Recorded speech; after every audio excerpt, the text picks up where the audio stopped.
Today we're talking about seasoning blends. Making your own homemade spice mix from scratch is a great way to add a lot of flavor and boost the deliciousness of your homemade snack foods. It's also wonderful because you can basically customize it and make them exactly how you like them. I'm going to show you 3 different kinds.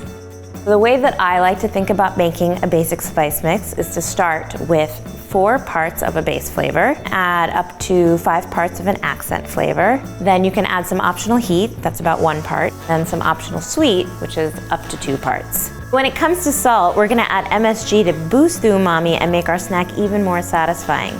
And the great thing about MSG is that you can reduce the overall sodium by 25%. Just follow a 1-to-2 ratio, and in this case, I'm gonna use 1 teaspoon of MSG to 2 teaspoons of table salt. So now I'm going to show you how to make a basic barbecue spice mix. I'm starting with sweet paprika. So this is 4 parts of my base flavor. I want something that will sort of carry the flavor, it'll sort of play well with the other things. It's the largest component of my spice mix, so it has to be something that's not too sharp, but sort of will help all of the things blend together. And then I'm going to go to my accent flavors. I'm just using a little bit of dehydrated garlic. And now, of course, I do want my barbecue mix to have a little bit of heat, and I'm using black pepper, so that's 1 part black pepper. I like my barbecue sauce to have a little bit of sweet to it, so I'm adding a little bit of brown sugar. Now I'm gonna add a little bit of salt, and remember our ratio is 1-to-2, so for every 2 teaspoons of salt, I'm gonna add 1 teaspoon of MSG.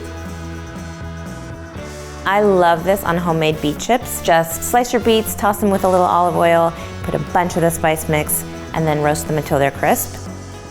This would also be so delicious if you put it on some sweet potato chips or even kale chips. That would be excellent. Now that you know this basic ratio, you can make a spice mix at home exactly how you like it. Here are a couple more ideas. This is my Togarashi-ish Spice mix. I love this on hard-boiled eggs. I think it's so good. But you could also put it on some steamed veggies. It would be awesome on edamame or maybe even some steamed asparagus. That would be really great.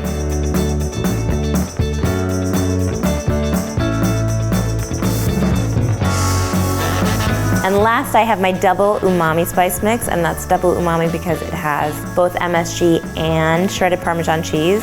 I love this mix on warm popcorn. The Parmesan sort of melts in there and sticks to the kernels, and it's absolutely irresistible.